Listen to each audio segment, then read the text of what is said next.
say pledge allegiance to the flag. I pledge allegiance to the flag of the United States of America and to the republic for which it stands, one nation, under God, indivisible, with liberty and justice for all.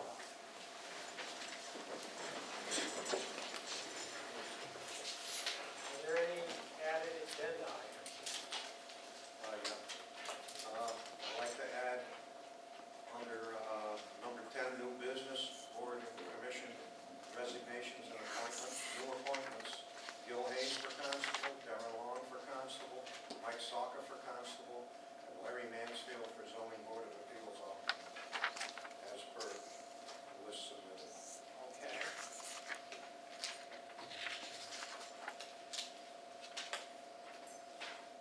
Anything more? So he wants to do that under new business and not under boards and commissions and resignations? Yeah, 10D says discussion of elected official vacancies. Yeah. And that's what. That's why they came up with it. They would be new appointments. Okay, we can do it there. We if can you'd do it like. there, then. It doesn't matter. It's up to you guys. I'm just trying to follow you folks. Okay. Well, let me amend it to put it under item 8. Okay. Who were they? Gil Bob, Hayes. Stand up, Gil and Bob. I think it's in your, Yeah, you should have a list in your folder, Jason.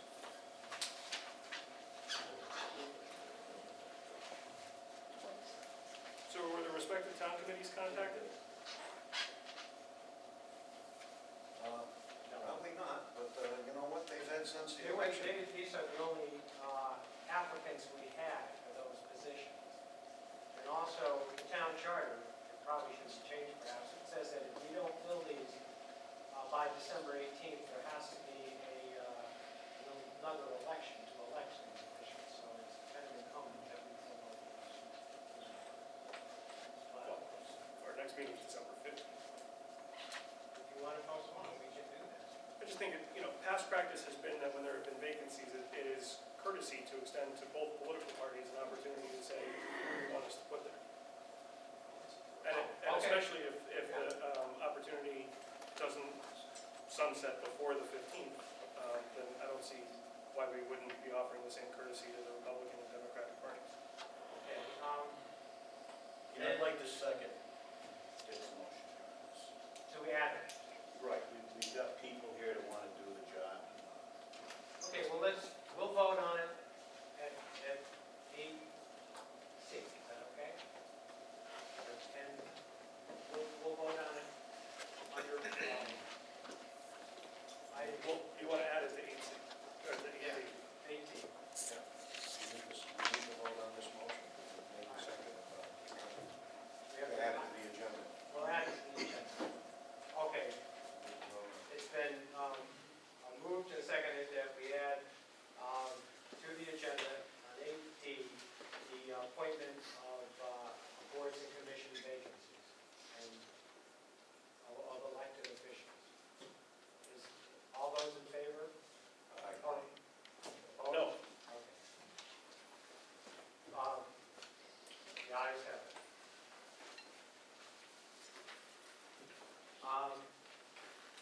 And I'm going to add an agenda item. I'm going to talk a little about the POCD, the plan of conservation and development, and that's also in the package. We can do that on new business. Yes, so we can put it under The item G. G, item 10.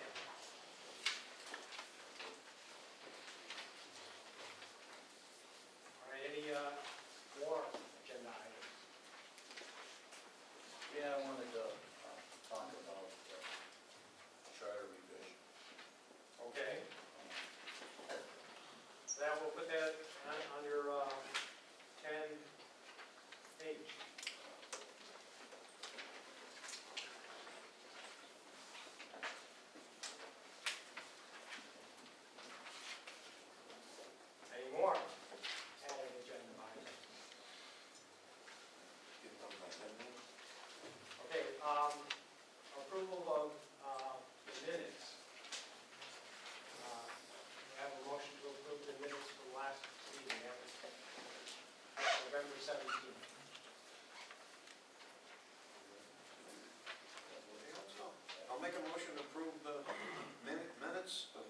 17th, 2015, regular meeting. Second.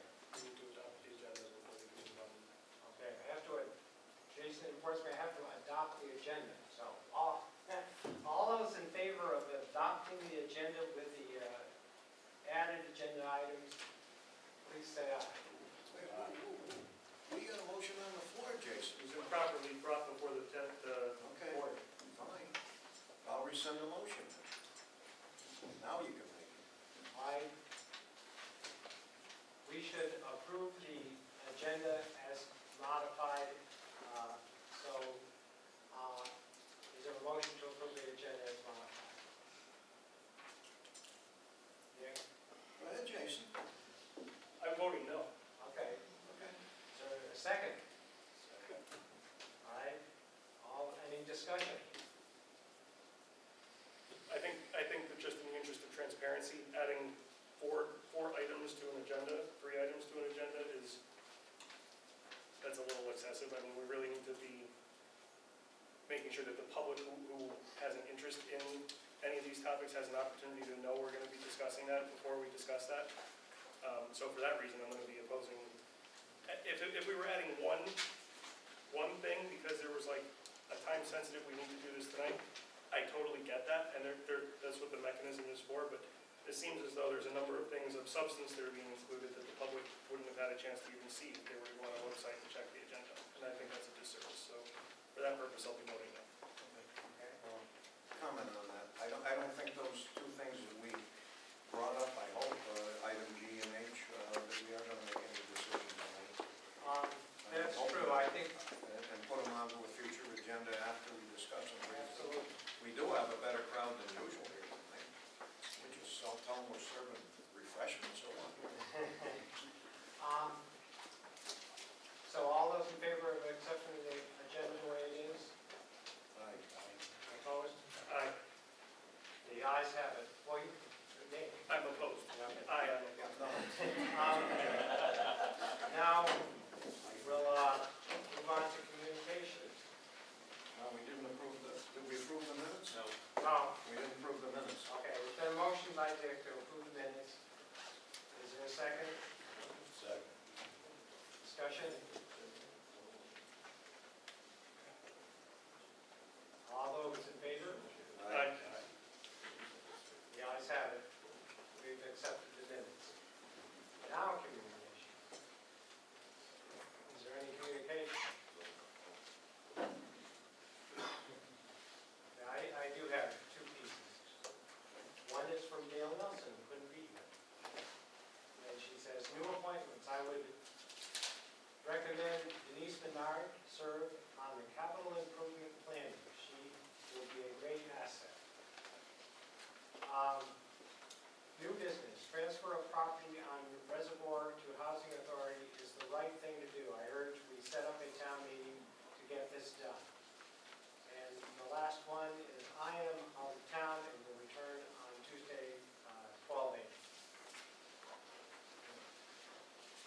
That was in your package too. Thanks for the warning. Actually, and this is a communication I received, and I'll pass it down.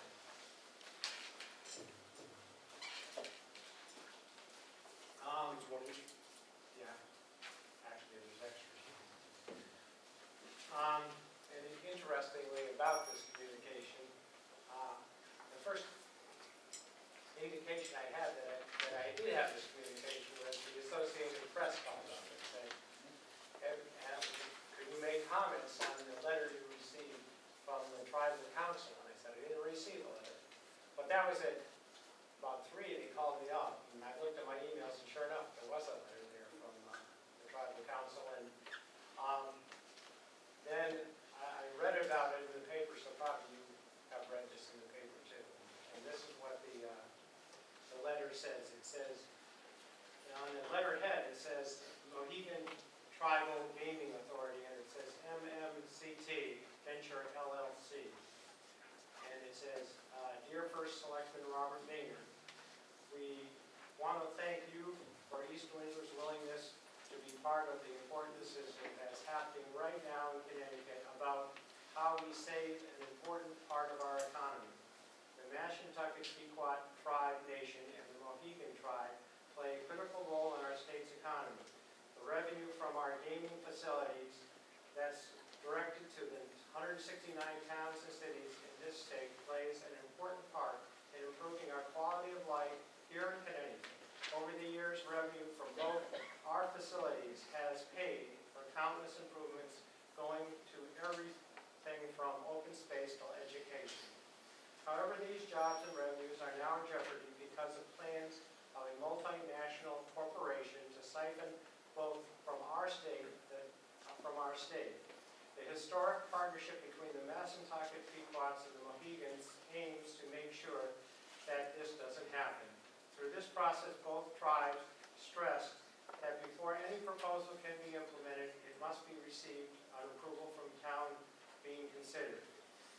At this point, we want you to know that we've received and are continuing to review a proposal from your municipality. We are now asking that you move forward with getting approval from your town and town leaders.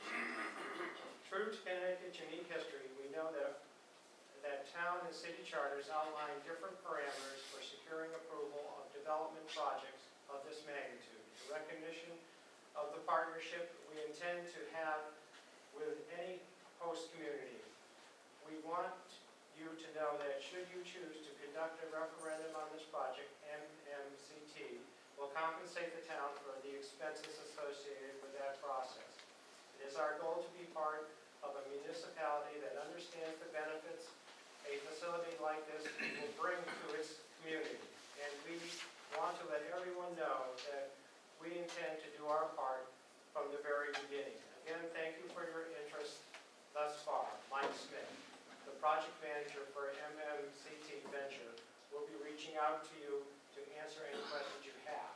So basically, the tribal council is urging us to move forward with a referendum. And I did talk to Mike Smith, and he seems to be the spokesperson for the MMCT, which I'm not sure what the MM stands for, maybe Mohegan Mashantucket Pequots. But he and I said we would start moving forward with a referendum. I'm in contact with him, and also we have a developer that's working with the tribal council. So when we are all on the same page, we will, in the near future, move forward with a referendum. And probably the process would probably be a town meeting to call a referendum. So that's what we foresee in the near future. I guess we could discuss this if you would like to. Is there any discussion on the correspondence? Personally, I'm for this. I think it'll put East Windsor on the map a little bit. Bring people here. Probably bring more business here because of this. And I believe it's going to bring a lot of revenue here for us, which we need. We need revenue. Everyone talks about revenue. We need a lot of revenue. So, I'm for this if it can be put together in the right way. Okay, any more? Should we get a struggle? There's a lot of people here tonight. See how many people, just doesn't, not binding or anything. Just from the house. Just how many people are in favor? All right. You're the man. Okay. All right. How many people would be in favor? But again, there's a lot of really details that need to come forward. So actually, maybe it's not good until we get the full information. You're voting in a blind. I'm not voting for anything. Now, well, but still, yeah. I don't see anybody throwing stuff at us. Yeah. So that's a good start. I think we'll forego that. Fine. But now it's public participation, so you can voice your opinion. Paul? Paul Anderson, I'm here as chairman of the WPCA. The meeting yesterday with MMCT et al., WPCA thought it would be appropriate if we were also a participant in that. Anything to do with development, we're part of that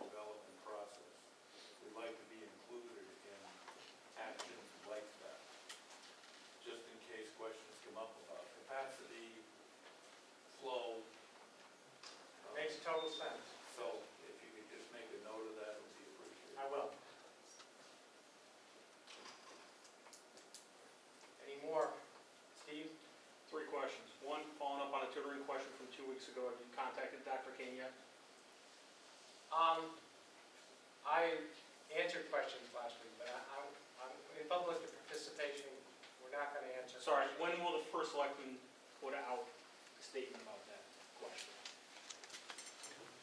First selectman. I think that's a question. I would, in the near future, on Thursday nights, from 5:30 to 7, we'll have questions. So you can certainly ask, and you can also call me anytime in my office. Okay, second question. The current reported on the 24th in our business section that your statement saying that the casino would be a boom to town coffers. How are you going to promote the casino? It sounds like you're in favor of it. What economic development impact has the first selectman's office done with the town treasurer or the town planner as to what that revenue stream would be? And how did you make that decision in 8 days? Or how did you come to that decision? That's coming from the first selectman's office. A public statement is how that was achieved. Do you have any more public participation? Third. I forgot what the hell my third question was. I'd like some information coming from the first selectman's office about the Give me casino a and call. how that was done. Give me a call. Bill Hayes, 143 Rice Street. On the added agenda, if you move to section Article 8, I served as a constable for 3 terms, and the last election, not this prior election, but the election prior, over 900 voters said they wanted me to be a constable. And I went through the proper channels by going to the selectman's office, and they said, go see the clerk. There's open spots for it. Fill out the paperwork, fill it out properly, give all my recommendations that I got from other people, and a short synopsis of what I've done since I was constable. Now, if there's any objections where Selectman Bowser says that we have to go to our prospective party, I think the charter does not say that. I followed the guideline, and if like the party chairman here, if they don't want that to happen, then let him say so in public participation. I think you should go forward and vote in whoever you deem capable to be on that board. Thank you. Thank you. Bob?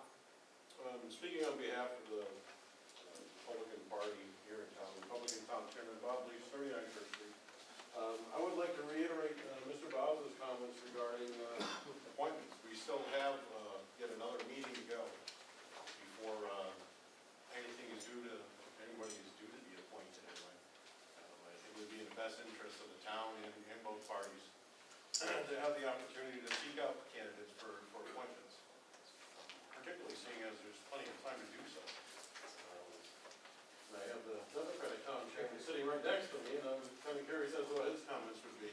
And not to say anything ill towards Mr. Hayes, actually, I think he's a great candidate, and I would support him myself. But I think it would just be probably the most prudent thing to do would be to check with both parties beforehand. And give the parties the opportunity to do their job. Thank you. Rick Laborious, 16 Church Street. I'm the Democratic chairman. And although I have no objection to Mr. Hayes, I would prefer that you wait until the next meeting to give the Democratic Party an opportunity to recommend to you Democratic appointments to the constable positions and the other vacancy there. Word of zoning appeals. Yeah. Well, I'll just say you've both been notified, so I won't move forward to notify you. Who were you? Steve? Remember my third question. There's $1 million outstanding in defaults that we spoke at the last Board of Finance meeting. How is the town progressing in their legal ramifications to facilitate getting that money from those delinquent owners? Again, either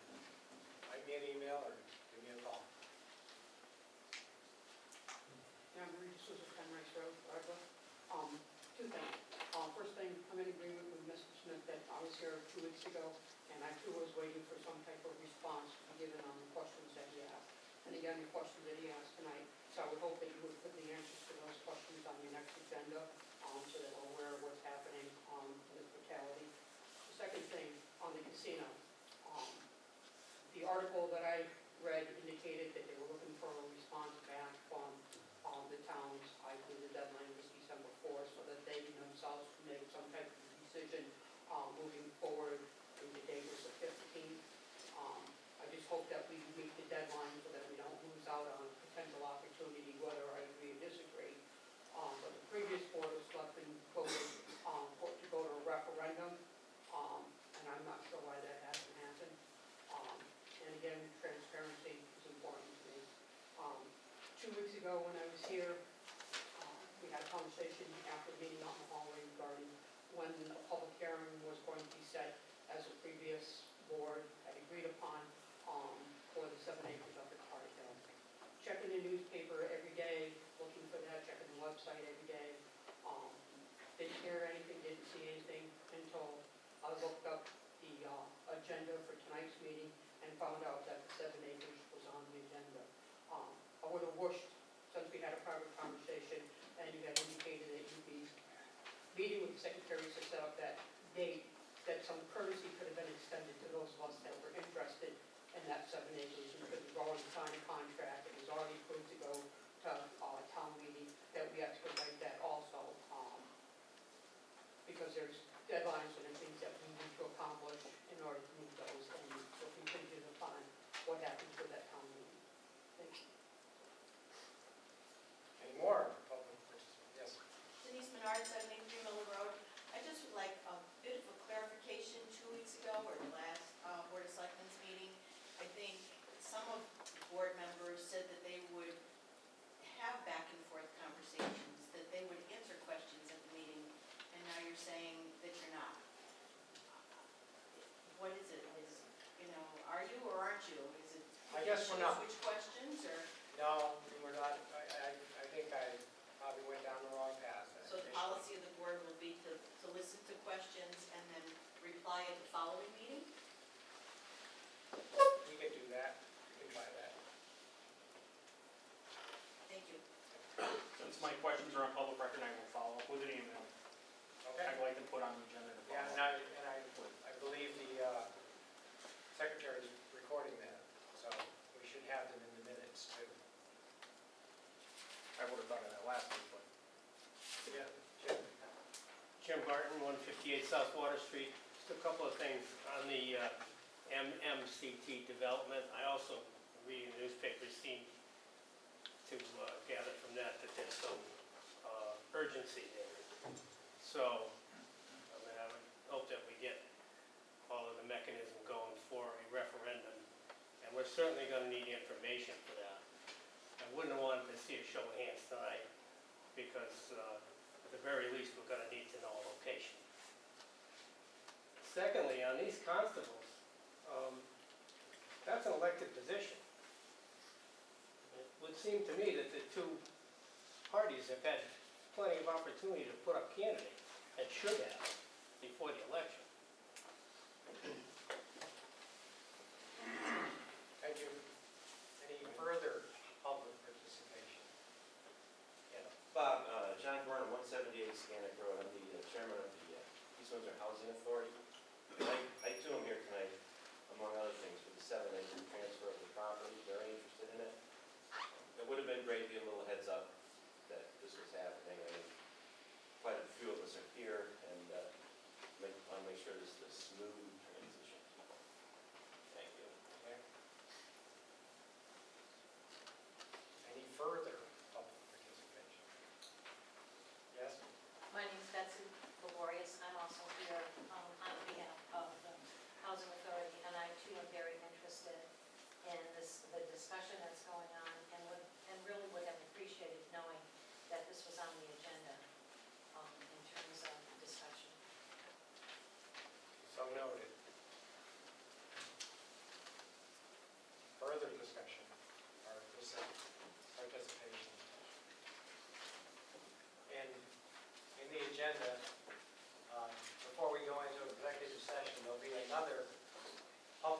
participation, so anybody wants to add something at the end of the meeting, feel free to do that.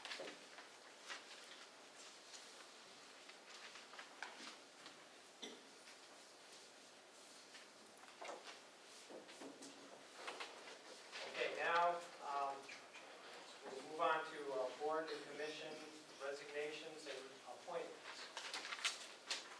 I move to appoint Denise Menard as a regular member for a full term expiring 8/31/2017 to the Capital Improvement Planning Committee. Second. Been moved and seconded to appoint Denise Menard to the Capital Improvement Planning Committee. Any discussion? I think she's very well familiar with a number of the projects that are in the works, and I think that having her experience there will allow those to move forward in a way that will be beneficial to our town. Considering she made all the meetings this year already, yeah. I have to agree with everything that's said, and I'm glad to see Denise's name here. Any further discussion? All those in favor? Aye. Opposed? Unanimous. There's no unfinished business, so now we'll go on to... Whoa. We had board and commission appointments, we voted them. Okay, I didn't realize... We can't just ignore it. And I agree with Mr. what Martin you said. hit the nail right straight on the head. Okay, They had plenty of time to put candidates in, they never did. I don't think we should wait till the last minute, 2 days before we end up having to spend $4,000 or $5,000 for a special election for a bunch of jobs that the constables very little function at this point. And the ZBA alternate, usually your ZBA is always staffed, and, you know, why should we leave ourselves open for this kind of an expenditure? We have candidates, they're all electors of the town, and they belong to the right parties. I think they were remiss in not putting candidates up at the election. Do we anticipate that those candidates who've been put forward at the last minute tonight will withdraw between now and 2 weeks from now? I don't think so, no. So conceivably, those folks who are before us, again, at the last minute tonight, without an opportunity for board members to review their references, which I actually am in the habit of doing, these folks would still be available 2 weeks from now, which is still before the charter imposed deadline. It's true. Okay. Steve? You know, I think I said, I was swearing in, that it's time to put all this political crap behind us. Republicans and Democrats wanting this and wanting that because the person's a Democrat or the person's a Republican. I'm not even looking at these people here as Democrats or Republicans. I'm looking at these people here as people who want to get on and serve in this town.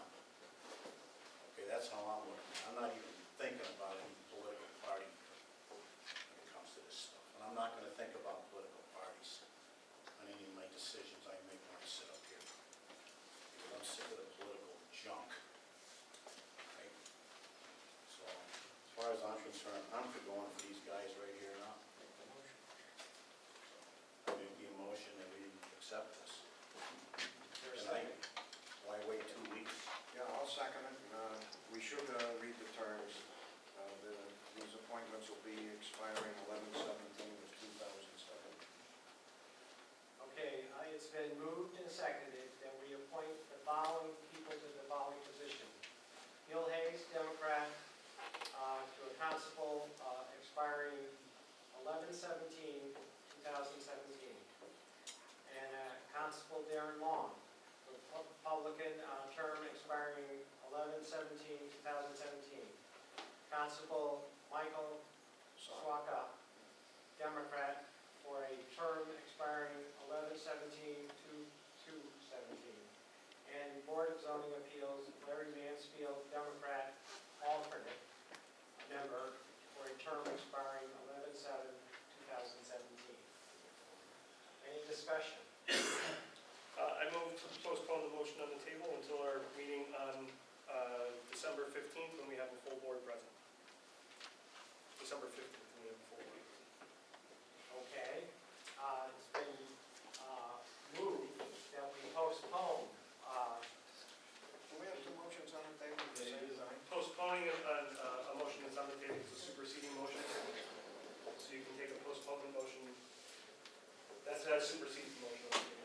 second to the postponing motion?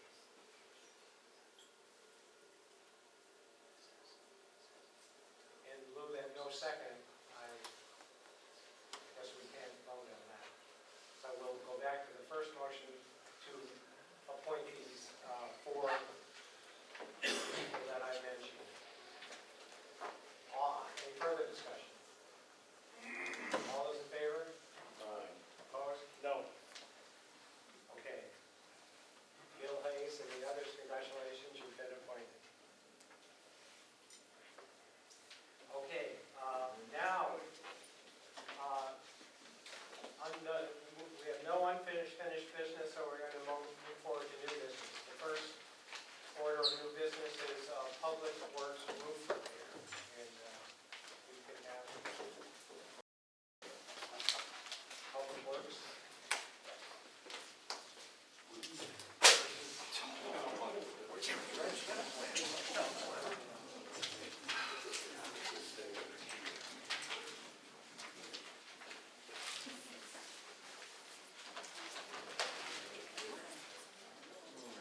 You gentlemen, wait, we got to go one way or the other.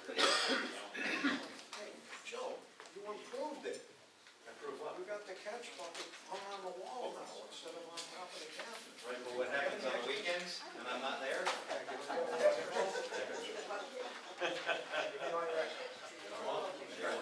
Another job we got. I was gonna do it on the smart board, but my boss would like. One for each row.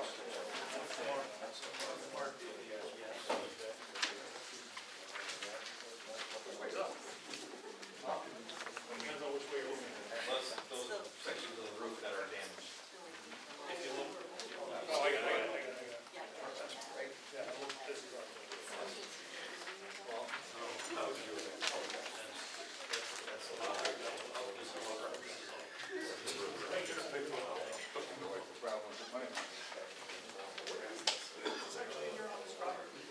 Yes, that's why I don't know, I have one set of plans here, if you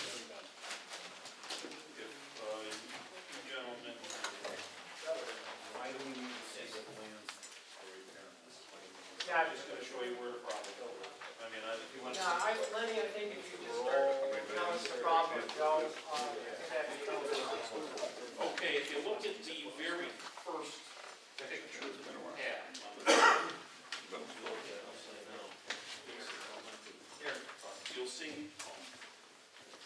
You'll see you're looking at you're walking in the door to the office, and you'll see, kind of in the center, little left, there's a tile out, a ceiling tile out, because it's been soaked from the leaking and just fell down apart. And we have a bucket that we've been able to hang on the wall now that, to catch the water. And that's, well, you can't see it, but our printer copier is right underneath that. So it's gonna get tough with winter coming, it's worse with the snow.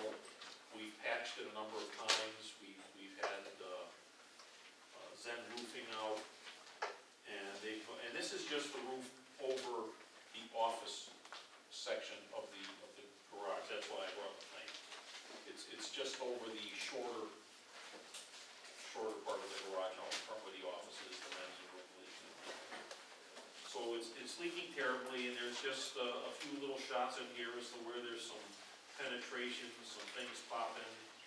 You can see some of a lot of the tiles are been soaking wet and they're all discolored. So we need to get it fixed as soon as we can, quite frankly.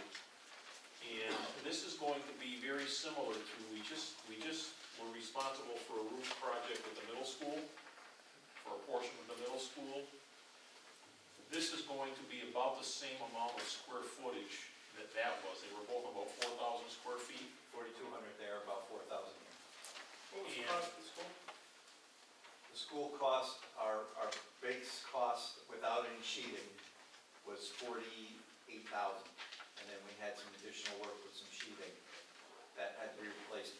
We're going to have quite a few more, there's going to be quite a few more sheets of steel that need to be replaced for the simple fact of this roof's been leaking for several years. It's already its second roof, so the insulation is solid. I was up there yesterday, and it's very spongy around the edges, so there's probably a lot more decking that is rotted out than at the school. We only did 11 sheets at the school, and it's roughly about $8 a square foot per sheet. So, for the decking. So we're looking to, we're asking the Board of Selectmen to recommend this project to the Board of Finance. So we can get the roof fixed. And we're looking at, we started with the school project, requesting $75,000. And we luckily came in pretty well under that. So we have there were some funds left over from that. We'd like to request the same amount for this roof and hopefully come in under that again. The unknown is the amount of decking that has to be replaced, and that's, the best they'll do is we'll have to put it out to bid as we did with the middle school roof. And the best they'll do is give us a square foot cost on the replacement of the decking.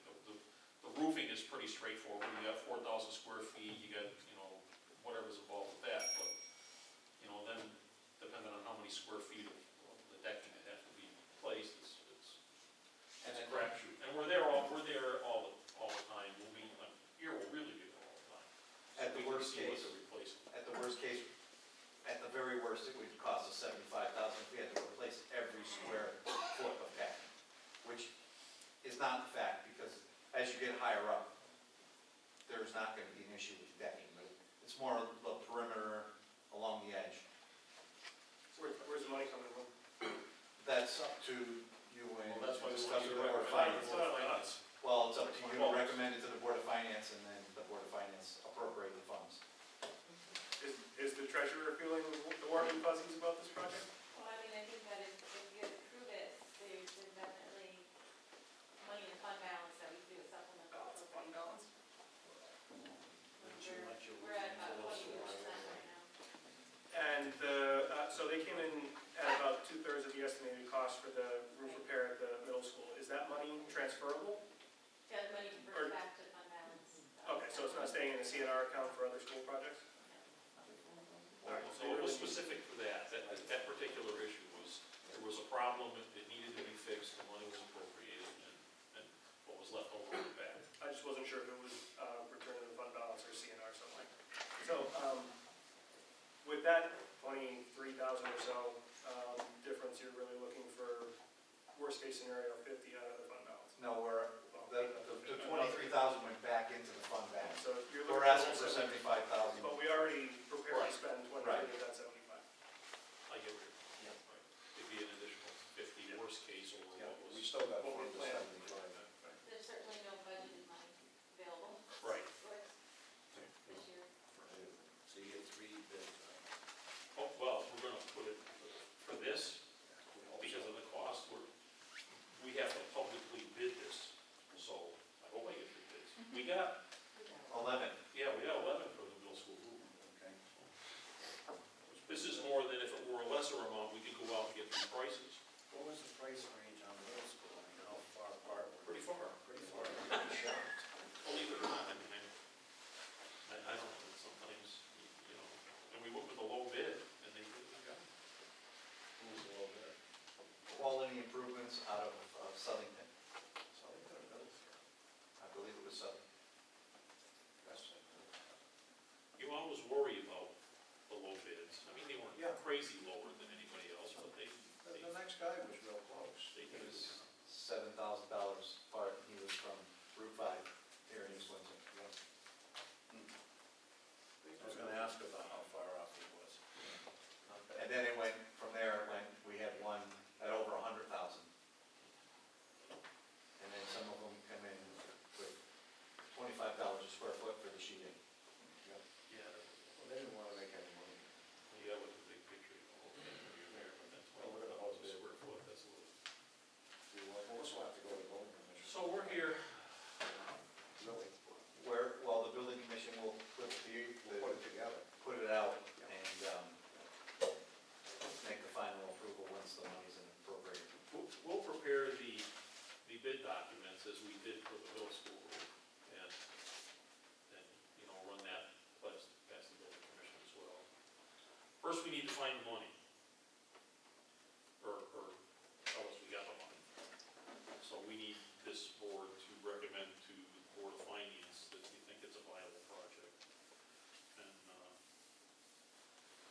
said it We'll be before. visiting them next. How much would it cost you for a bigger bucket? You're lucky you didn't see the picture with me standing there holding the I bucket. saw the reconsideration in the system. It isn't the problem, Jason, it's all the cut tobacco poles to hold the roof up. The Beckham starts coming down. Okay, Said it do before. I hear a motion? Yeah, I'll make a motion that the Board of Selectmen recommends to the Board of Finance the sum of $75,000 for repair of the Public Works roof of the office section. I would second that with a friendly amendment, that it be not more than $75,000. That's fine. Absolutely. I would say that if we don't invest in ourselves, then we can't expect anyone else to. I should have invested in It's those 3 been years. moved and seconded. We asked the Board of Finance to authorize up to $75,000 to repair the Public Works roof. Is there any discussion? Just that, again, if we don't invest in ourselves, no one else will either. Okay, all those in favor? Aye. Opposed? Motion passes. Thank you. Thank you. Joey, you're gonna be just as thrifty this time, right? Next up. The next on the new business is the establishment of the Town of East Windsor 250th anniversary. Seal Donahue will speak and Jessica. Come on up. Okay, so we're here from the Historical Society. We think you're all going to be interested. Come up just. Yeah, you might as well. No, we're here. So we're just here to let everybody know what we're trying to accomplish at the Historical Society. Anyone familiar with the Images of America booklets that you see at Barnes and Noble? All of the surrounding 16 towns have them, East Windsor does not. So we want to remedy that. As you are aware, our 250th anniversary is coming 2018. So we're scheduling it to be ready the summer of 2017. We're putting forth a proposal to Arcadia Publishing to see if they would be interested in publishing an Image of America for East Windsor. We're here because the more we can put in a proposal, the better chance they will accept it. We want to include the selectmen of the town are in support of the project and will allow us to sell books at the town's events, both yearly and at the 250 events, like the Community Day event and that type of stuff. If they elect to publish, Arcadia will fund all aspects of the book's creation, from production to marketing. At that time, we will contact the local businesses and clubs to use their events to establish book signings. Our goal is to have the book available by the summer of 2017. Although this is not a fundraiser, royalties of 8% per book sold will go to the Historical Society. That's a couple bucks. The bicentennial, for the bicentennial, the town had put out their own book, soft cover, a lot of history in it. But they also have, which you might be interested in if you're going to do anything for the 250th anniversary, they have a schedule of a whole week's events that happened to celebrate the 100th year. I'm sure a lot of you remember the parade, the fireworks, and the beauty contest and all of that. I don't know if that'll go nowadays. So, I know the town budget is lean. I've lived here all my life. But I want to mention that the town has an option to purchase discounted books from Arcadia and then sell them at the original price. So, you wouldn't be losing any money. You'd just sort of be investing it and you'd be getting it back. The town would get their investment back plus a profit. Copies can be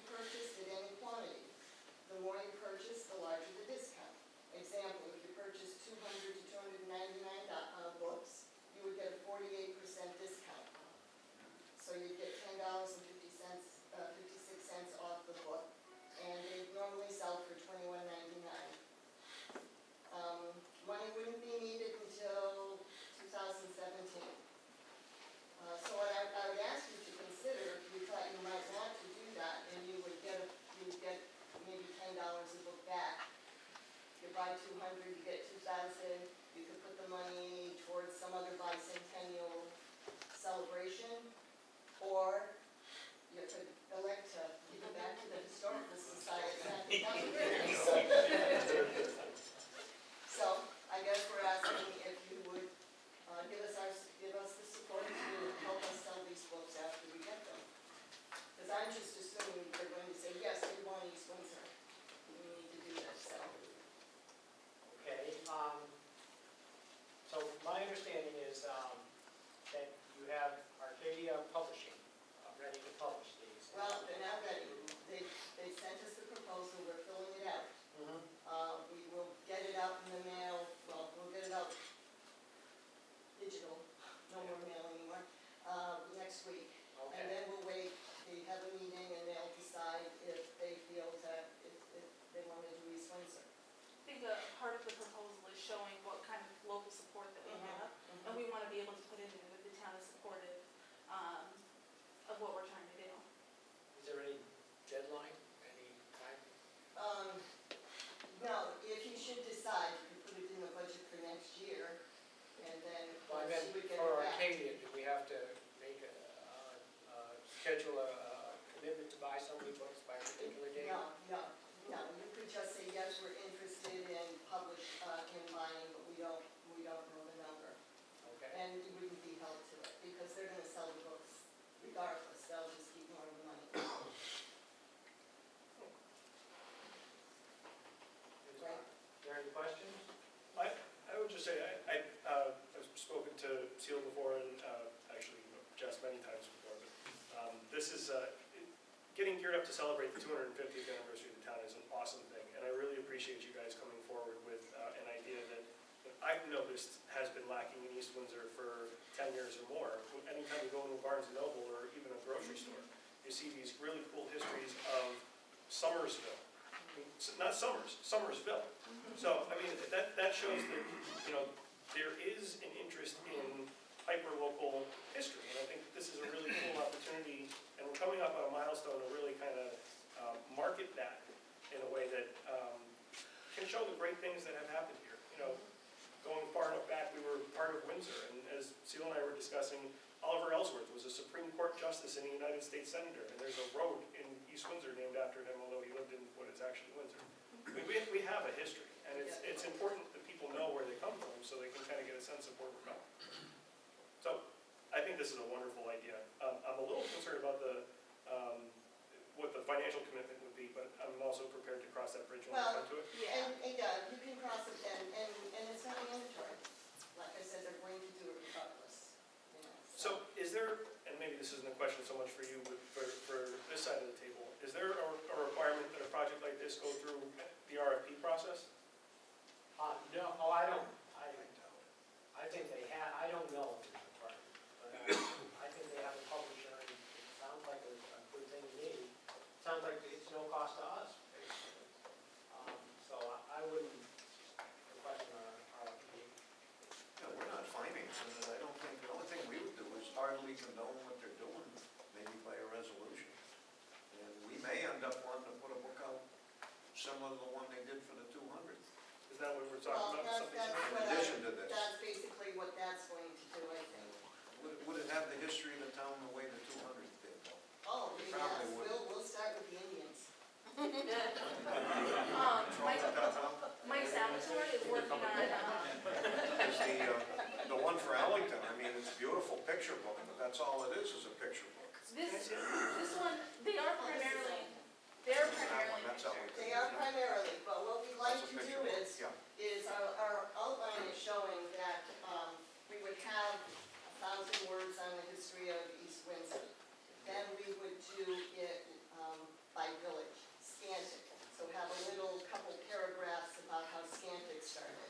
And then show the Historical Society, the church, and that. And then move to maybe Broadbrook.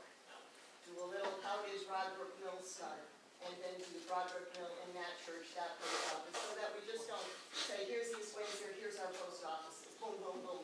Here's our churches, boom, boom, boom, boom. So, and they will all be the older, they've got to be before Pre-1950, pre-1980.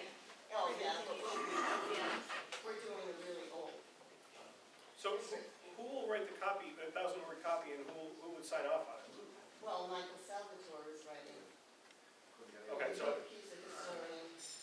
Yeah, Mike Salvatore was a teacher in East Windsor and was a reporter in his long time member of the Historical Society. So he's writing that part of the Historical Society is using our catalog of pictures that we have, and I'm sure we'll reach out to other town residents that we know have other stuff, if they'd be willing to use that in this, but the Historical Society has hundreds of Right, donated and, images. and we're going to have like 200, we're limited to going, about 200, and I think we're going to have problems limiting ourselves because there's just so much. There's so much. Well, what can we do tonight? I guess just give us your blessing and say that we can sell our books everywhere. That the town is having functions. And the Historical Society is usually pretty much represented at all the events anyway, so. well, I'll tell you, if we're not officially putting town money into this, I'll certainly commit to buying one myself, because I have the 200th one, and I'm very glad to have it, so I appreciate you guys coming forward. So the next step would be, once we're accepted, we'll let you guys know, and then we'll get busy doing it, and then all of you can run to, not to Barnes and Nobles, you can run to us. And, Keep the money in town. so, Exactly. thank you very much. Should we, just a resolution endorsing it, since it's Yeah. no fee involved, I think we should. Oh, good, we can put a resolution. Yeah. So somebody want to make a resolution? You want to do it, Jason, you want me to do it? Go ahead. You're the historical guy as bad as I am. You caught me kind of off Caught guard. you. So I would move that the Board of Selectmen endorse the proposed concept for a 250th commemorative book as presented by the East Windsor Historical Society. I'll second that flag. Thank you. Thank Yeah, you. any discussion? All those in favor? Aye. Soon to be into what's Unanimous. I'm sure they'll want to issue it. Okay, the third item of discussion is the town Christmas Eve hours. Christmas Eve comes on a Thursday this year, and the town workers are scheduled to work until 7 in the evening on Thursdays. They've asked that we let them leave early that day, the Christmas Eve, and they point out that on Friday, they only work a half a day anyway, so in a sense, if we could take some time off on Thursday, they'd enjoy it, and their holiday is only a half a day anyway for Christmas. I would urge the Board of Selectmen to authorize the hours for December 24th at the town hall be from 8:30 until 1. Do I have a motion? Entertain a motion for that? Make a motion that we let them off early at 1 o'clock. We're Okay. all human, you know. Is there a second? Second. Any discussion? Jason? Yeah. Which bargaining units brought this forward? Actually, I don't think it was a bargaining unit. I don't think the individual who spoke to me was a member of the union. So Okay. I think it was just a consent, and I understood, that, I would not ask a member of my staff really to work 7 o'clock this evening. It just didn't seem like. It does seem Mr. Scrooge-ish, but I would just caution that there is a bargaining unit that is emergency services and 24/7 and may say, what are we going to get because the others got it. So I'm just putting that out there as a concern ahead of time that is a potential issue we'll have to address. They're gonna say Oh, it. Public Works as well. Public Works, they too, would- Giving them a half day. I'm giving them a half day. Yeah, they may or may not, depending on if it's snowing. I'm not opposed to what you're trying to do. I think the sentiment is right. I just am cautioning that there may be more treacherous ground ahead than you may anticipate. We'll have to walk forth. The other thing you're. No risk, no reward. Go ahead. Is New Year's Eve ends up being the exact same schedule. Oh, yeah. And we gotta be careful on that one, because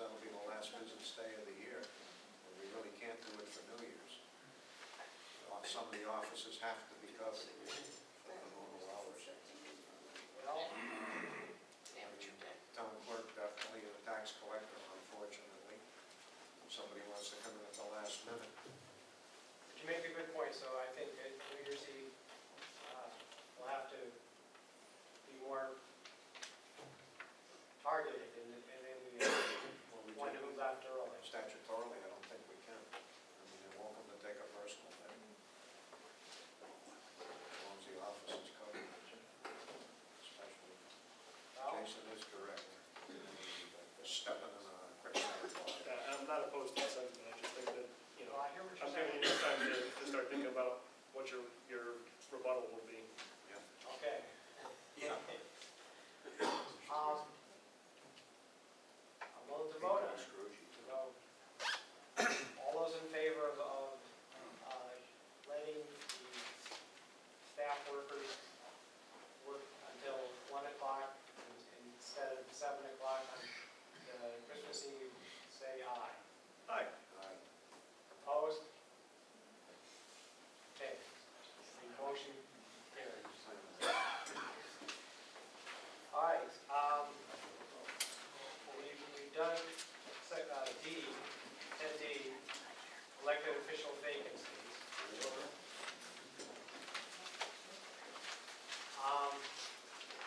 And now, 10E, discussion of transfer of Reservoir Avenue, 7 acres of town property to a housing trust.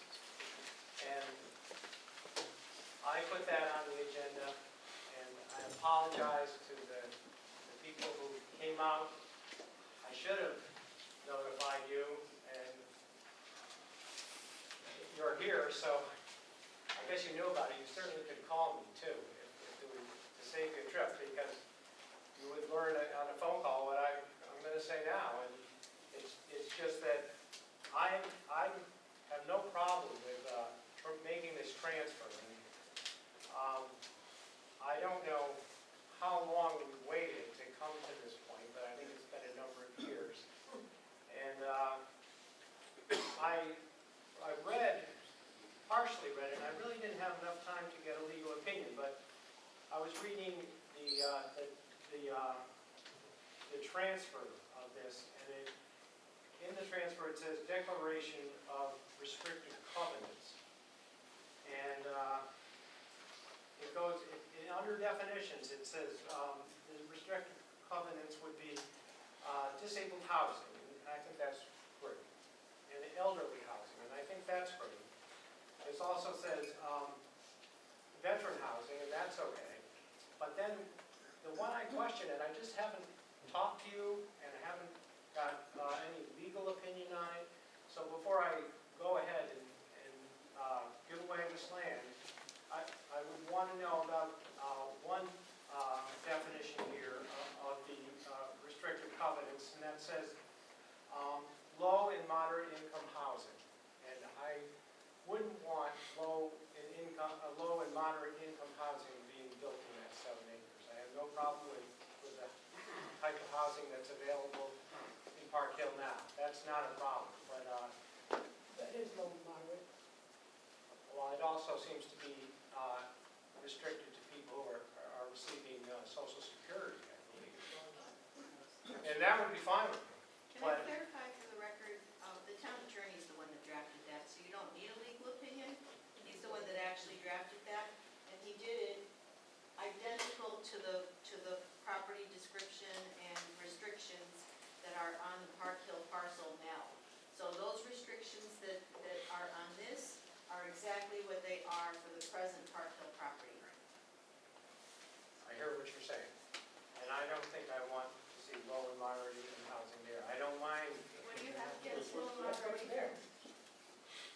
I think we have enough right now, low and moderate income housing. So I don't think we should give land away to have that built. If you're thinking that it's family housing, it's not family housing, so if you're concerned about what you would refer, not me, as less than desirable coming into town, shame on you, number one, shame on you, number two, for not moving forward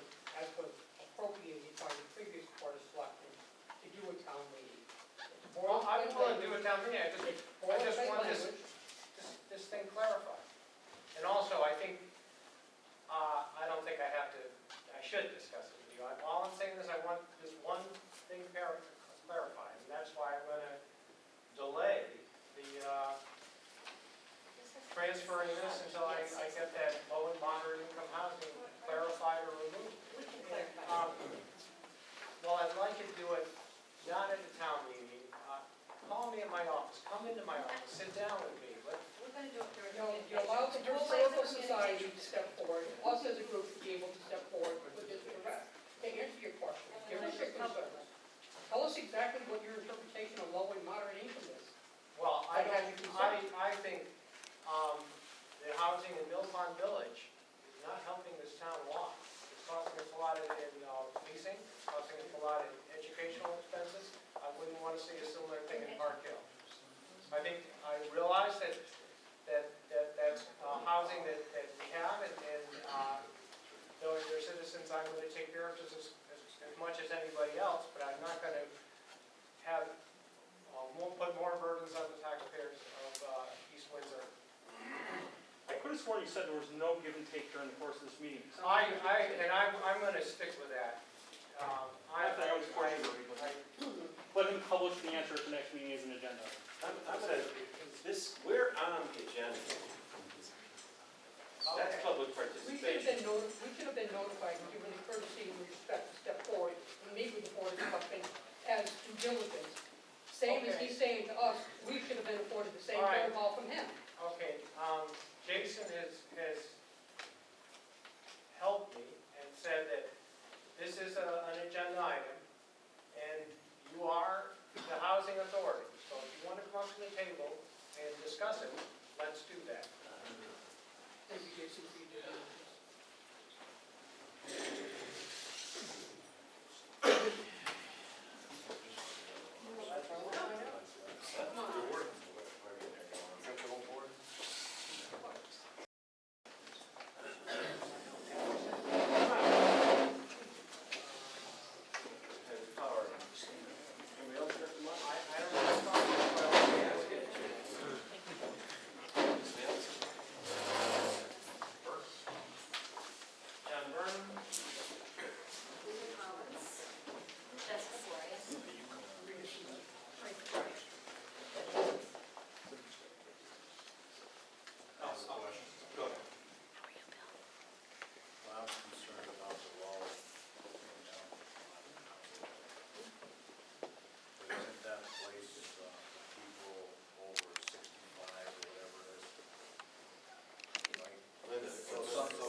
So somebody who's 40 can't go up there and get one of those places.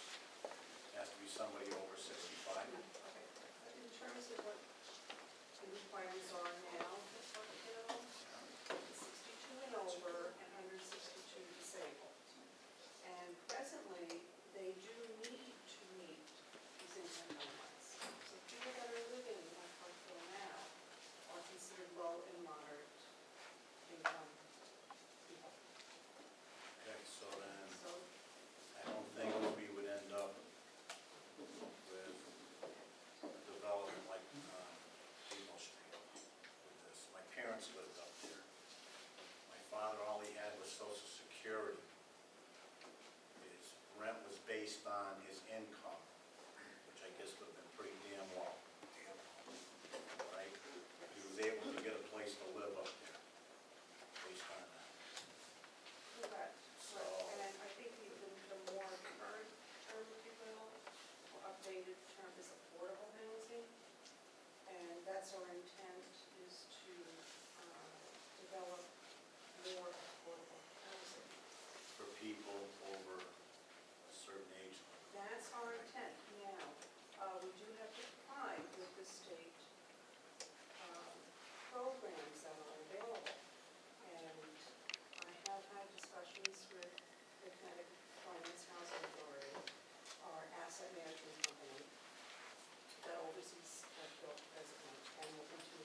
meeting that we would like to see congregate housing or a Park Hill 2, which would also enable to have us do improvements for the current Park Hill. And what was you said, or Park Hill, what was the first type of housing you said? Congregate housing, Congregate. right, which is elderly housing, 60 and over, with an assisted living component. So they would have assisted living services that have individual apartments. Could we write that into the restricted covenants? That would be specifically for congregate housing. Well, Congregate or Park Hill type housing. This would be for Park Hill type housing. Park Hill meets the current tenants meet all the criteria that's outlined in the covenant. Yeah, but, so you're saying that these, well, it was just definitions Right. that are listed here. You're saying that, well, a person doesn't have to meet all these definitions. For example, veterans housing means someone, one or more persons who served active military, naval, or air service, who was discharged or released and therefore under conditions other than dishonorable. So you don't have to have low income or to be a veteran in that housing. Again, I think it would depend on what the state would enable us to do under their Yeah, and that's what, programs, and they promote affordable housing. well, they do. That's all I wanted, some specification on what the state would allow and how restricted we can be on these covenants. So what's the rush to get it done within 2 weeks? Well, the rush to get it done is there's currently money that's available, but there's waiting lists.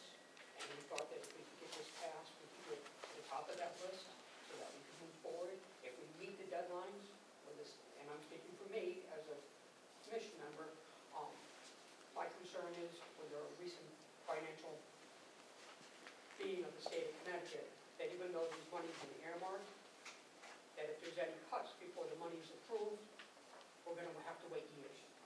We were trying to get this done so that we could move forward and get the housing that we desperately need in town, move forward where there'd be funding available. I'm afraid that we've already missed some of that opportunity. And what gets built there will be based upon what fundings are available when we submit the applications. And we won't know what those are yet until, they won't talk to us until the 7 acres are actually in our possession. We might want to see that money not be available. Sure. You get, before you were here, Board of Selectmen already voted to put this to a town meeting. I don't know why we're having this discussion. Go to the town meeting, bring your concerns up at the town meeting. If they vote it down, we come back. I don't think you can stop, this wheel is already in motion. I don't think you can just arbitrarily stop. That's, Can I delay it for 2 weeks? Again, why? Why? bring, Beg your pardon? Why? For what? bring your discussion up at the town meeting. The townspeople are here, which I would assume there's going to be plenty. If they vote no, then we're back to square one.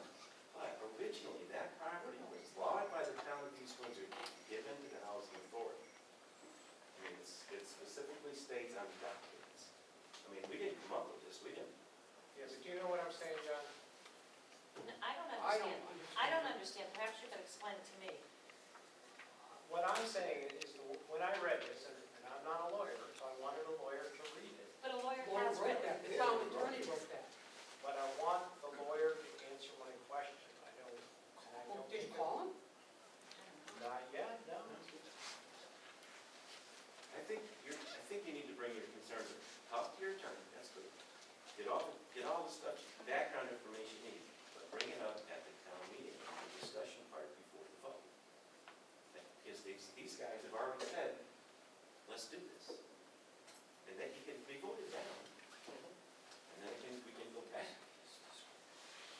just saying that, it just seems to me it's already been approved to go to the next step. That'd be my thought.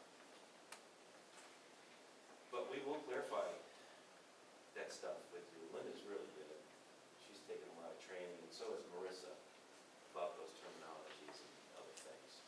I mean, we're not trying to hide anything. I mean, this could take a long time. Park Hill has been an awful nice place for an awful lot of people. Oh, I think it's great. I just didn't want Yeah. to burden the town with something that would burden our school system. That's all. We don't have many kids up here. Bob. No, I don't. Some of them think that. I'm just, I had to throw that in. Some of them should. Well, I guess, Yeah, but the low-income housing if somebody wants out to make there a is motion, I not have the no same problem. low income that you're thinking about, Bob. Yeah, I didn't see where it would exclude that. That's all. I'll make a motion. It's gonna be for people Make a motion, in we their bring this, 60s and older, and I'll make a motion, we bring this transfer up at the, is scheduled for vote at the annual town meeting, which will have to be coming up this month. And maybe if you have questions, we can get them answered That's by December 31st, right? before the end of the month. Yeah. It has to be. Yeah. We have to have a town meeting. It's a good time, it doesn't cost us any extra for a town meeting. If you come up with something that's wrong, I mean, nobody's gonna vote for it.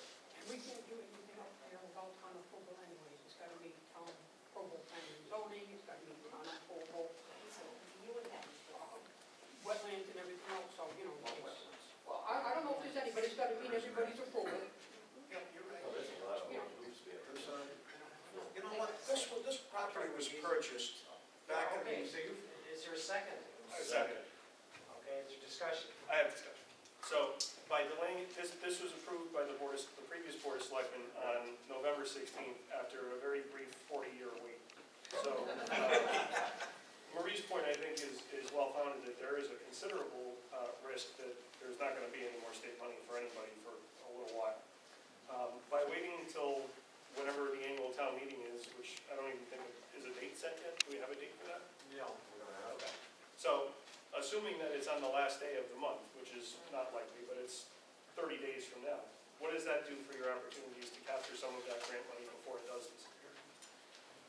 That'll be fine. If we can have it by the end of the month, that'd be fine. Okay. Good enough. This is a long process. This is not, takes 2 gonna- weeks, doesn't it? there's not gonna be any bulldozer in there for quite a while. It takes a lot of paperwork to make this happen. You have to lock down the money while I'm up there. You gotta lock down the deed, you gotta lock down the money, you gotta get the approvals, you gotta, there's so many hoops to go through here, it's not even, but it's okay, it's worth it. And there is a lot of funding now for upfront expenses, soft costs, architectural costs, consulting, that would not happen out of our pocket. So that's a huge thing. and the people of these things are not gonna vote. They're gonna vote yes on something. That's in the bag. I gotta add into the comment, when I first moved to this town, this property was bought a few years after I moved into town. And it was a big celebration among some of the current Park Hill members and the clerk of the works, that happened to be Chubby Steiger, that supervised all three aspects of what you see now. And that property was originally purchased by them, and it just was never, either the deed was not written clearly or correctly, or, so I'm coming in secondhand because the previous board had all the minutes and all the deed. It was what the town intended way back when we purchased the property in the first place. So you know what, we probably ought to get it done in this century at least. Any further discussion? All those in favor of putting this transfer on the agenda for the town meeting, say aye. Aye. Opposed? Unanimous. Thank you.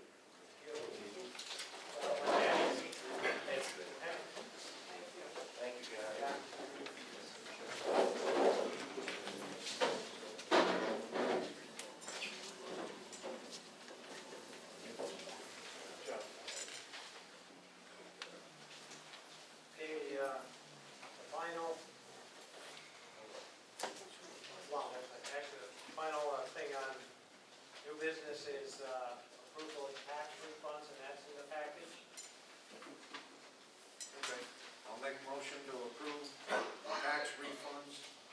presented in the amount of $675.25.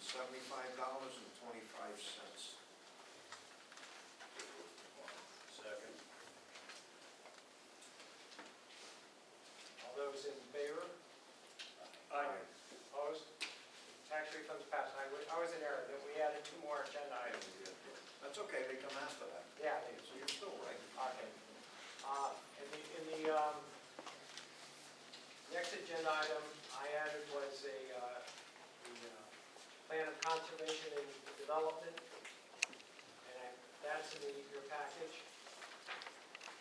And the top of it says very rough draft, and that's what it is.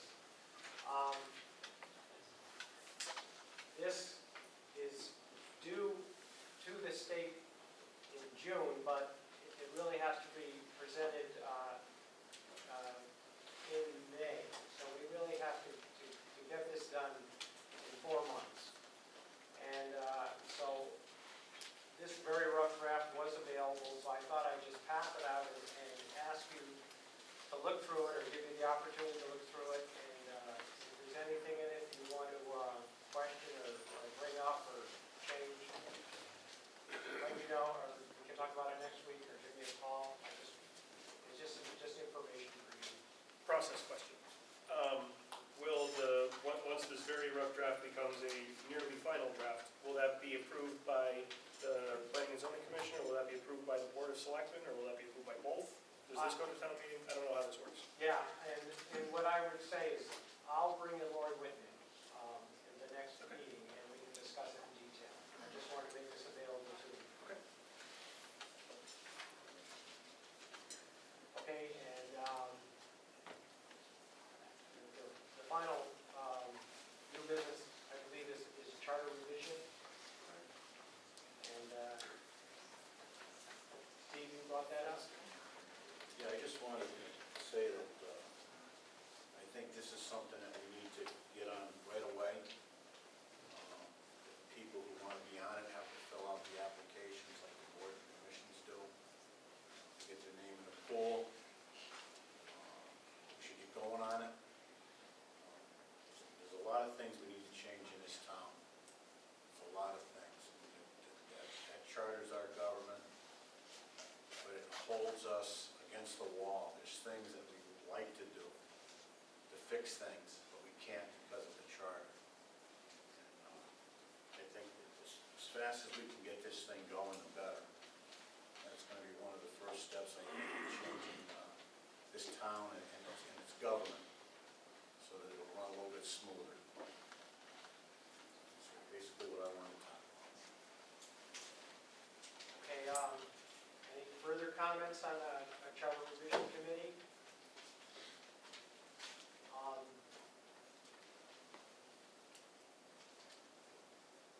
Jason, how do you, well, Dick, you were on the chair, Right. most recent charter revision committee. Right.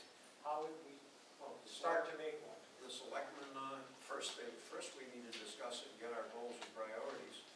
And then we should probably solicit to the public what they think should be on it. Well, So do we now, first before forward- we even start a commission, we need to have a direction to go.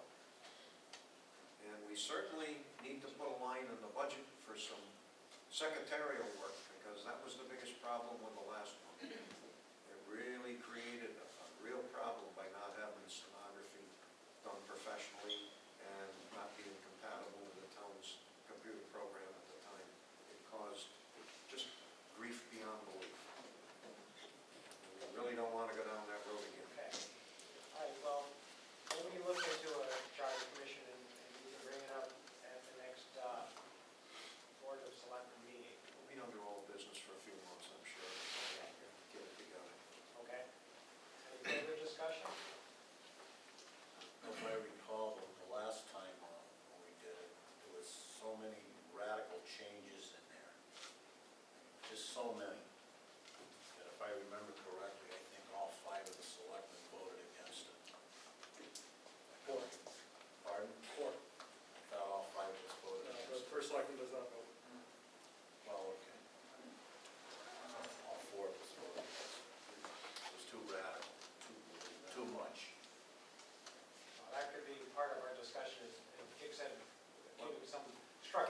keep in mind, once you put a charter commission together, you can give them suggestions, but the whole charter's open game again. It could unfortunately have it happen again. If I could just offer a word of caution that the end game, or the last step in the amendment of the charter process is a townwide vote. One of the things that has been a disservice to the majority of voters is that these are not often put on the ballot with elections that have traditionally higher turnouts. So if you're intending to do something like this, I would strongly encourage that you consider trying to aim it with either a gubernatorial election or a presidential election when you have voter participation of 50% or more, as opposed to a budget referendum where you have 7% turnout. I mean, it's not representative. So I think that an important consideration is timing it in such a way so that you can actually capture the most voter participation.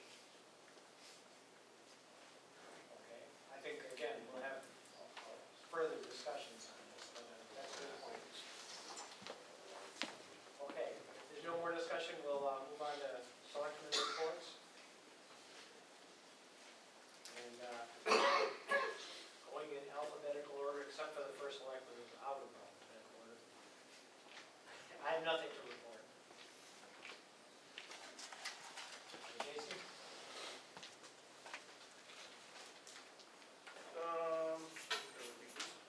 November 18th, I attended the Board of Finance meeting. I'm sure Dick will have more on this, but I just wanted to congratulate Geraldine Corso and Kathy Pippin on their selection as chair and vice chair.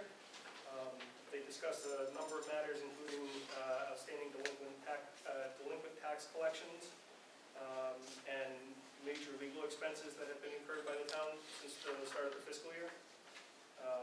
On November 23rd, I had the honor of speaking at the East Windsor High School National Honor Society induction, which was wonderful to be able to join 15 or so inductees and celebrate their commitment to leadership, scholarship, service, and character. I believe that all of them have a great future and that they've been well prepared by our schools, and I think that the entire community will be watching them with pride as they move forward. On the 24th, the Planning and Zoning Commission met, and they continued to review the Warehouse Point Village District concept, and they had a draft of the Plan of Conservation and Development, which Bob has shared. This is the town's 10-year plan, and commission members have worked very hard over a period of time to make sure that this is a comprehensive map forward for where our community is going. They did discuss the need for additional funding to help finalize the draft. Perhaps that's something we could talk about too, is if there's an opportunity to find them a little extra money to help make sure that our 10-year plan is the best 10-year plan it can be. So maybe we could add that as an agenda item. The commission re-elected Chairman Joe Willett and Vice Chairman Jim Thurs and Secretary Lori Devaney. So it's the same leadership team on the commission. There are a couple of upcoming things that I'd encourage people to consider attending. Tomorrow night, Abby's Helping Hand is having dinner with Abby at Red Robin in Enfield. A percentage of each bill, whether it be dine-in or take-out, will be donated towards Abby's Helping Hand. On Friday, the East Windsor Rotary Club will be having a wine tasting at Golden Gavel. This is always a fun night with fun people, and goes to a great group that does great things. On Sunday, the East Windsor Youth Center will be holding a setback tournament at the German Club. Games start at 3 p.m. and I expect to see somebody there in the winner's circle right about 9 o'clock when I'm claiming victory. That's probably not going to happen. Bob, you and I spoke about adding the draft ordinance revision for the senior property tax relief program to our next agenda. Have we heard there are two outstanding issues that I haven't heard much about lately. One is the state police training facility, and one is the light issue with the residents on Saxton Lane. Do we have any new information on either of those at this point? You covered the casino, that was the third one, so you covered the casino. Yeah, okay. No, I haven't any more information on either one of those. Okay. That's all I have. Would you like to be enlightened about the light issue? Yeah. I would, but actually, I didn't say it. Enlighten us. Apparently, Eversource lost the contracts that were sent to them that they needed to have in the chip. From what I gathered, it came up again, we got an email today from the resident that's interested in the. Yeah, I was copied on it. Oh, okay. Oh, yeah, yes, you were. Oh, I guess after that first one, it didn't go back and forth to everybody. Anyhow, it's my understanding that they finally found the original documentation and the check. They're, you know, it's the almighty dollar holding it up, you know, in their paperwork. But we're gonna have to do a little trenching for them. We were kind of waiting for them to call us and tell us when they were going out there so we can do that, and they never called. We just thought they were busy until, actually yesterday, our representative, Tony Berlandi, called me about some other issues, and she said, by the way, I don't think they have the paperwork. I think they have found it at this point. Well, it was mailed, then it was emailed, and then apparently they found, I believe they found it, but we will look into that. So Eversource is a candidate for like worst customer service of all time. Talk to the people that work for them now. Yeah, I know that. So, a question I expect to be asked is whether or not they can, the residents of Saxon Lane can expect progress on that before the snow flies.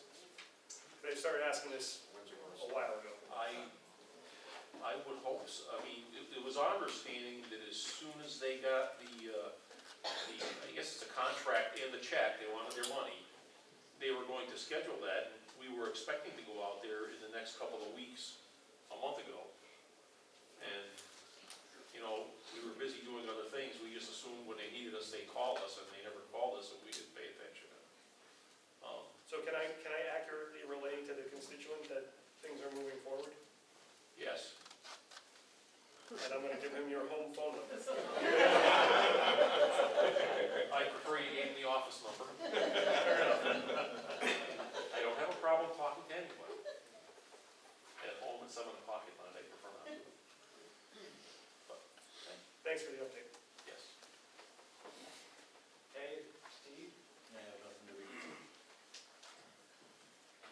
Yeah, okay. Well, Board of Finance, Jason gave most of the report for me on 11/18. Bill Stein and Luis Valdez were welcomed as new members, as they were elected. Luis was immediately appointed to sit for missing member. Public participation, Mr. Smith asked if any cost-benefit analysis had been done on outsourcing some of the functions of the town. Denise appeared to answer any questions on financial prior to 11/17/2015. That was a big help. The tax collector is pretty much on target and working on some appeals. The legal line is getting close. We got 3 contracts going this year. They may have to transfer some money later on. Geraldine Corso was elected chair and Kathleen Pittman vice chair / secretary. The building commission on 11/23. We probably going to get some small credits back from the nurses station and the general contractor. I haven't heard of any numbers yet. Nurses station was complete except for a very small punch list at the time of the meeting. I would presume it's finished by now. Joe would know on that. Final inspection was done by the building department and was blessed. 1 change order was okay. 1 was kind of frowned on because it was an extra expense to the town. Foundation insulation was discussed on the modulars for the Broadbrook School. I see they're putting the foam under the whole floor. Okay, that's what they needed. And after review, the first payment was authorized on the Broadbrook School classrooms, $206,347.13. Roof repair was discussed for the Public Works offices, as we won't know tonight. Either that or buy more buckets in the area similar to the middle school roof. Hopefully the price will be similar. Thank you, that's what I have. I do have Dale's report as well. Okay. So Dale is out of town visiting her mother. She asked that the following be included. She, actually, now that I look at it, it's exactly what was included in the blue folder, so you can just attach that and then we can forego this. So we'll just attach her, if it's okay, we'll just attach her report as in there.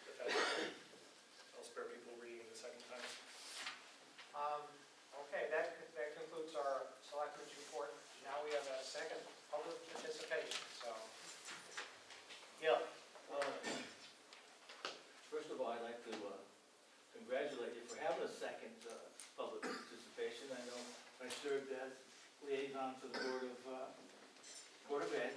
They did the same, I don't know if they still do. Yeah, very good.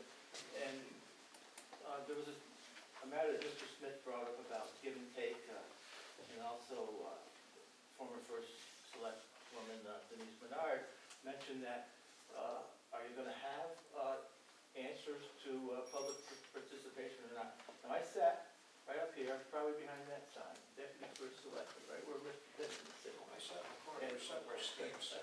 And I served at the pleasure of the first selectman, selectwoman, Denise Menard. And there was times when we had to, with, not permission, but the chairman of most boards, and also as first selectman, you'd have to engage on some of the public participation, because there's a pertinent subject to be handled right then and there. But the reason that rule is prior to Jason making the announcement that the folks from Park Hill are on the agenda, there was a lot of debate going on. And that's the kind of thing you don't want in public participation. That's why we had that rule, not to engage. But there are times at the pleasure or at the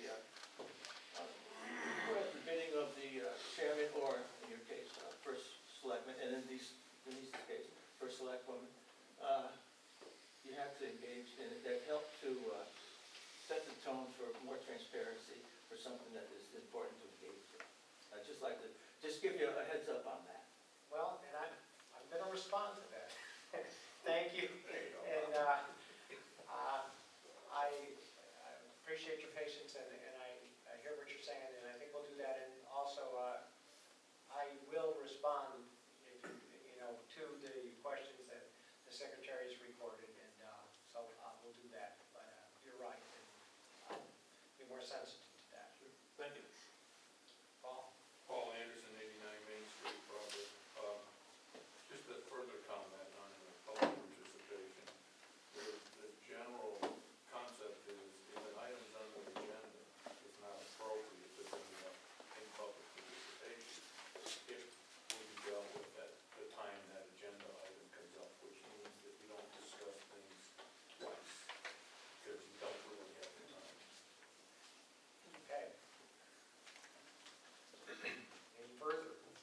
Yes. Hi, Kathy, Pittman, Moore Room. The charter revision was brought up tonight, and I saw, my husband put in many, many, many hours to have it rejected because it wasn't acceptable by the Denise, the flagging license.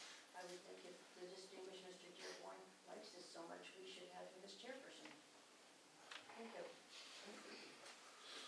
Cindy Smith, Robert, as for discussion with you, can we find out what your status is with the current letter that's out to the state that was preceded by you on the next Board of Selectmen meeting? I think, yes. I mean, I will certainly, As an agenda item. well, I don't know what you're talking about. The letter that was sent to Denise by noon has the expected outcomes by the first selectman. The letter that was sent to, Yeah, the letter that was put out by noon to you, to new. by noon. What the To status Denise. of, yes, what the status is of that letter in its current state. If you want, could you have a copy of that letter? No, it should be in the first selectman's office. All right. I forwarded all the new stuff to you. Okay. I'll love to. And there's a particular letter in there with 5 questions, and you want responses to that. Okay? Yes. Yeah, reading Henry, so, as a resident of East Windsor, your statements regarding not wanting to have another mill pond, I find it hardly insulting to a lot of people in town. A lot of people have lived in Mill Pond. A lot of people that have children growing up will be moving into Mill Pond. And Mill Pond has done a lot for this community. Yes, are there issues up there? Yes, but not any more so than my next door neighbors that aren't part of Mill Pond that we've had over the years. A daily visit. I bet you if you ask the police department will tell you they have more issues up at Walmart these days than they have at Mill Pond. But when you have that many people living in a housing area, you're going to have issues.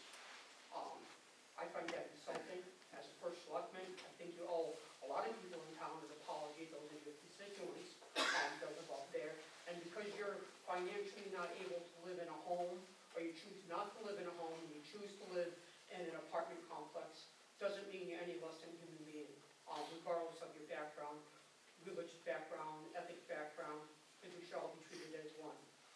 And I'm glad that we have people that sit on boards and commissions that don't look at Mill Pond as a negative.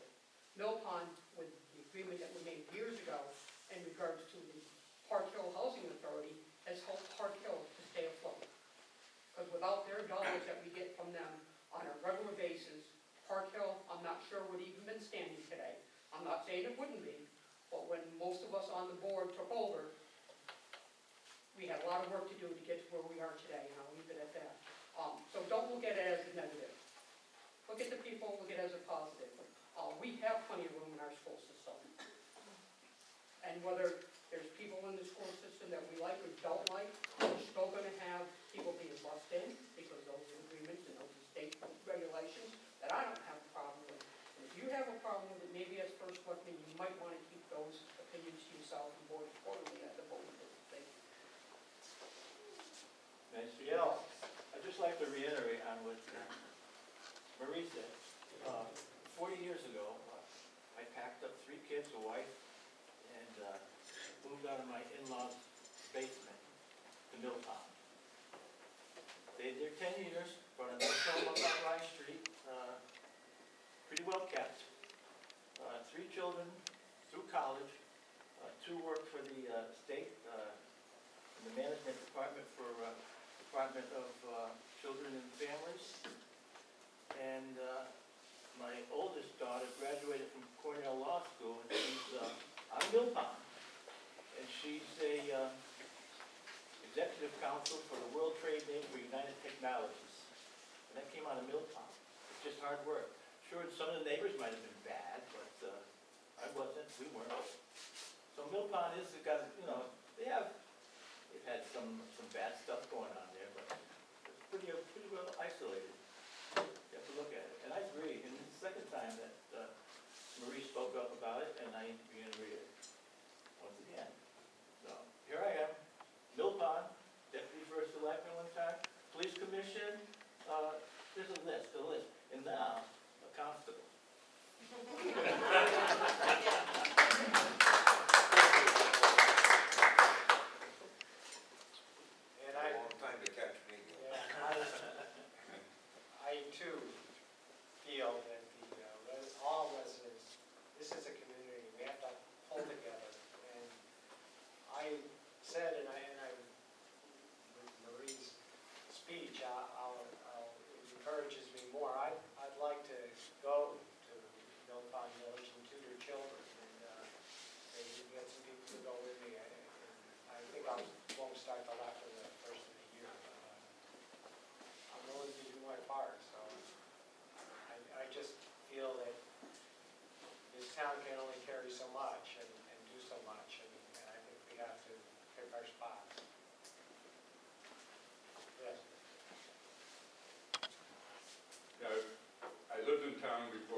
town is bad. It's just that affordability and supportability by a town, that you can't afford to have 60–70% rental properties in the town. They just don't provide the tax base to support the activities that you need in town, the police, the schools, fire department. Just doesn't give you that. So I think you're right to look at this transfer of property and the covenants, what the covenants allow. If it allows an expansion of that type of housing, you have to ask yourself whether the town can afford it. It's not whether it's good or bad. It's a question of whether the town can afford it. Mike, that's my... Thank you. Any additional public participation? John Burnham, 178 Scannick Road. Thank you for the discussion about the housing authority in Parkville. And we're just being firm, we're not being hostile. I think you guys might want to revisit the thing about giving the town hall employees Christmas Eve half a day. If you give it to one, you're going to have to give it to everybody or pay. I think that should be something you might want to talk about. Thank you. Any more public participation? I have to say, I think this public participation is very good. I encourage everybody to come back, and maybe I'll put something on the agenda again that's controversial. Sorry, I wish